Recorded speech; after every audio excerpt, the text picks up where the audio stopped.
Halo semuanya, nama saya Dr. Dasat Mulijono.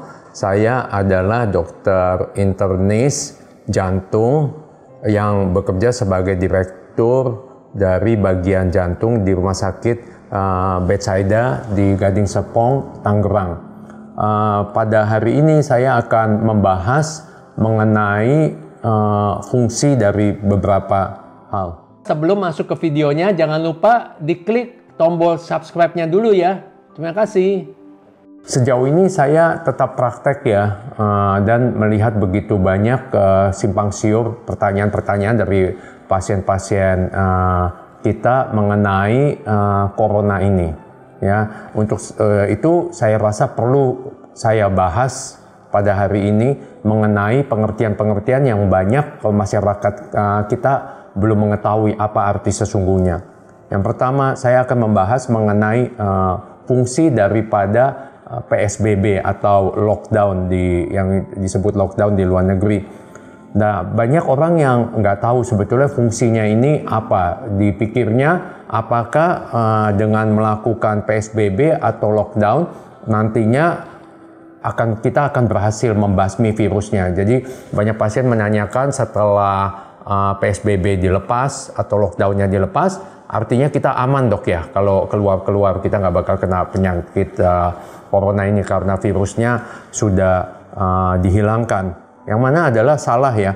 Jadi fungsi dari lockdown itu sebetulnya untuk memperlambat penyebaran dari wabah, bukan untuk membasmi virusnya. Jadi virus itu tidak akan hilang dengan PSBB atau dengan lockdown. Jadi tujuan daripada lockdown atau PSBB ini adalah untuk melakukan flattening the curve, yang artinya supaya wabah ini bisa terkendali ya. Jadi tenaga medis kita, rumah sakit dengan peralatannya yaitu ICU dan alat bantu mesin napas itu bisa tercukupi kalau setiap harinya tidak begitu banyak orang yang terpapar, tidak begitu banyak orang yang menjadi sakit yang serius atau kritis karena wabah virus corona ini.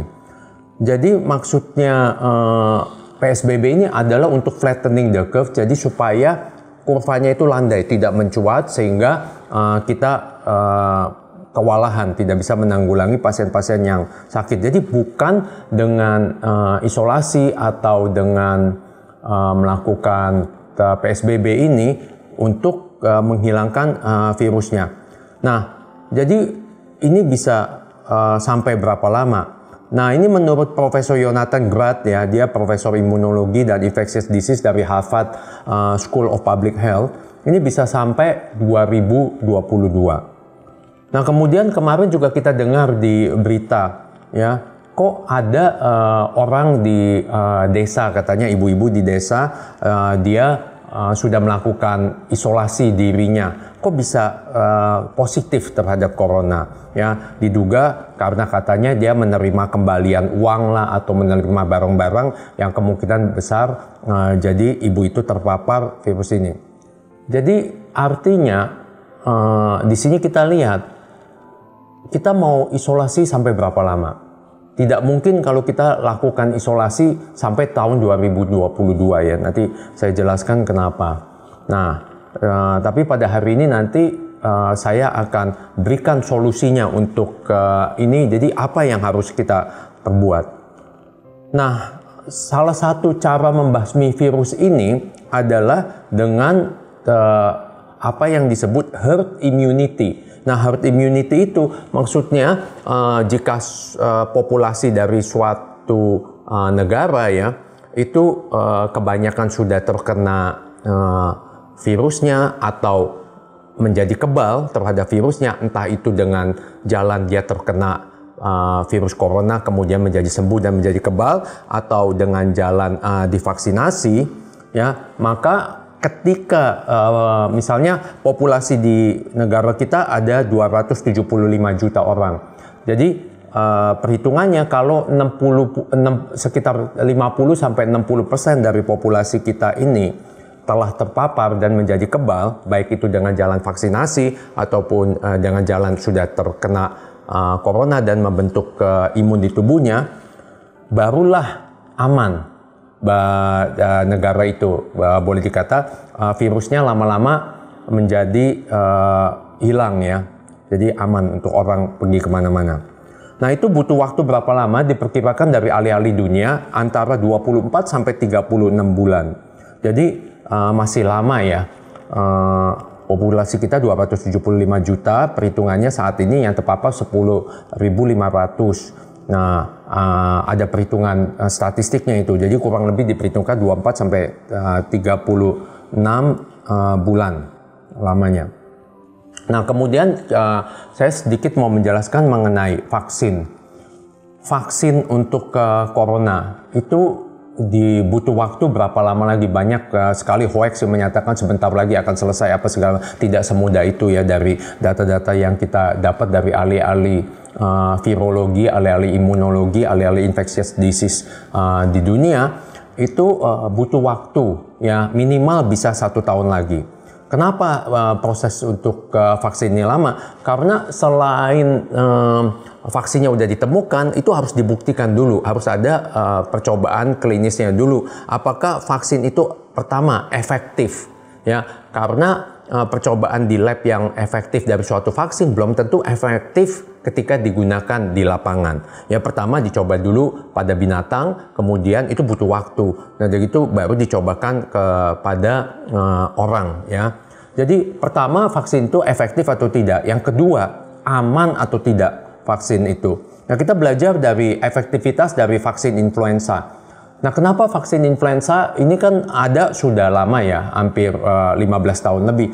Tapi apakah vaksin influenza berhasil sepenuhnya? Ternyata masih begitu banyak pasien-pasien ya, terutama di Amerika, yang meninggal akibat influenza. Padahal mereka divaksinasi influenza. Kenapa? Karena kemungkinan besar strain daripada virus influenza itu berubah setiap saat. Nah, kita tahu corona ini mirip-mirip virus influenza. Ya, virusnya berubah. Saat ini aja sudah ada beberapa tipe. Ya, itu harus kita pikirkan juga. Jadi kalau suatu negara berhasil membuat vaksin, nah kalau strainnya berubah, vaksin itu tidak berhasil bekerja untuk strain yang telah berubah. Harus butuh waktu lagi untuk membuat vaksin selanjutnya dan seterusnya.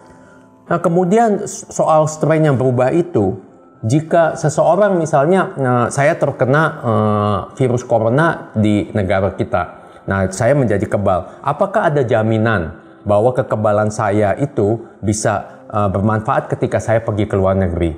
Karena kalau saya pergi, misalnya saya pergi ke Singapura atau ke Australia jalan-jalan, nah ternyata di situ virus coronanya masih ada dan strainnya berbeda dari strain yang ada di negara kita, maka tidak ada jaminan bahwa saya tidak akan terkena. Ya, tapi pada hari ini nanti saya jelaskan kita punya solusi, sebetulnya solusi yang lebih ampuh daripada mengandalkan vaksin atau mengandalkan sampai kita sakit. Lebih baik jangan sampai kita sakit ya. Nah, kemudian sekarang kita terjangkit wabah virus corona atau yang disebut SARS-CoV-2 ya, yang karena yang CoV-1 sudah berlalu dulu beberapa hampir 10 tahun yang lalu, lebih dari 10 tahun yang lalu. Nah, bagaimana kita yakin bahwa kedepannya nggak ada virus jenis baru? Misalnya nanti ada SARS-CoV-3, SARS-CoV-4 dan seterusnya. Kemudian nanti ada flu burung yang jenis baru. Kita tidak tahu. Maka itu kalau kita punya cara bagaimana meningkatkan tubuh kita supaya kita menjadi kebal terhadap virus-virus yang saat ini dan yang selanjutnya, maka kita seharusnya melakukan cara tersebut. Karena itu adalah kuncinya, yaitu bagaimana kita meningkatkan daya tahan tubuh kita. Kita memperbaiki daya tahan tubuh kita supaya kita jangan terkena di virus apapun juga di masa mendatang. Ya, itu sebetulnya kuncinya. Nah, kadang-kadang kalau ingin cepat-cepat produksi vaksin ya, setiap negara berlomba-lomba untuk membentuk vaksin. Nah, kita harus ingat ada efek samping dari vaksin itu. Ada yang disebut antibody dependent enhancement atau ADE, disingkat menjadi ADE. Itu setelah seseorang menerima vaksin, malahan keadaannya kalau terpapar penyakitnya malah lebih buruk, ya. Jadi itu harus kita pikirkan. Jangan kita mau cepat-cepat terima vaksin. Kita belum tahu efek sampingnya apa. Nanti efek sampingnya malah lebih celaka kalau kita kena virusnya, lebih yang akibat yang ditimbulkan oleh vaksin ini menjadi lebih buruk daripada kalau kita tidak terima vaksin. Juga kita harus ingat, nggak semua orang, terutama orang-orang di luar negeri, nggak semua orang mau terima vaksin. Jadi nanti artinya kita tidak bisa lagi membedakan mana-mana orang yang ketemu kita nanti di jalanan atau di tempat-tempat umum. Kita nggak tahu mana yang sudah kebal karena sudah kena penyakitnya, mana yang menjadi karier, dia membawa penyakitnya tetapi tidak kebal, mana yang kebal karena vaksin, karena ada banyak orang juga yang tidak mau terima vaksin. Kita harus mengingat itu. Jadi kuncinya kita sendiri, untuk kita sendiri, kita harus menjaga tubuh kita agar kita jangan sampai terkena penyakit apapun atau virus apapun, ya, penyakit infeksi dalam hal ini. Nah, kemudian hal yang menarik juga, pada tanggal 24 April yang baru minggu lalu, WHO mengeluarkan pernyataan bahwa pasien-pasien yang terjangkit corona dan sudah sembuh dan membentuk imunitas, apakah ada jaminan tidak terinfeksi kembali? Ternyata jawabannya tidak ada jaminan. Dia bilang bisa aja terinfeksi kembali. Kenapa kok bisa begitu? Karena satu, kita harus ingat, pasien-pasien yang terkena corona yang ada saat ini, yang kita sudah katakan sebelumnya, bukanlah pasien-pasien yang sehat. Kalau dia sehat, dia tidak terkena corona, atau dia terkena corona tapi gejalanya ringan, dia tidak perlu masuk rumah sakit. Jadi yang kita dapat data-data adalah pasien-pasien yang sudah masuk ke rumah sakit. Nah, pasien-pasien itu apa? Pasien-pasiennya sudah mempunyai comorbidity. Pasien-pasien apa? Pasien-pasien yang dengan masalah obesitas, pasien-pasien dengan masalah diabetes, pasien-pasien dengan masalah jantung, masalah hipertensi, masalah paru, masalah kanker, masalah kelainan imun tubuh, ya, autoimun dan sebagainya, atau pasien-pasien yang minum obat-obatan yang melemahkan daya tahan tubuhnya. Nah, kemungkinan besar golongan pasien-pasien tersebut mungkin juga tidak membentuk imunitas yang sempurna, sehingga tidak ada jaminan mungkin kadar antibodi, misalnya kadar antibodi di tubuhnya tidak mencukupi untuk dia tidak terkena infeksi yang kedua kali atau ketiga kali. Itu perlu kita ingat, ya, kadar imunitasnya nggak cukup, atau apa yang kita sebutkan imunitas itu cukup kompleks, ya, bukan hanya antibodi aja. Kadar imunitas yang disebut innate imunitas dari tubuhnya, ya, itu tidak kuat, sehingga tidak ada jaminan untuk tidak terkena infeksi selanjutnya. Makanya itu kalau kita punya suatu metode bagaimana meningkatkan baik daya tahan tubuh yang innate, ya, maupun juga antibodi-antibodi yang lain, harusnya kita lakukan itu, ya. Nah, kemudian juga ada teori yang menyatakan pasien-pasien ini tidak diberikan waktu yang cukup sehingga membentuk antibodi yang levelnya cukup kuat untuk mencegah mereka terkena infeksi kedua, karena waktu masuk rumah sakit diberikan obat-obatan antiviral, diberikan obat-obatan yang lain-lainnya, yang bisa juga beberapa obat-obatan bisa menekan imunitas dari si pasien. Maka itu kemungkinan besar antibodi yang terbentuk tidak sempurna sebab pembentukan antibodinya itu sudah dihambat dengan obat-obatan yang diberikan. Ya.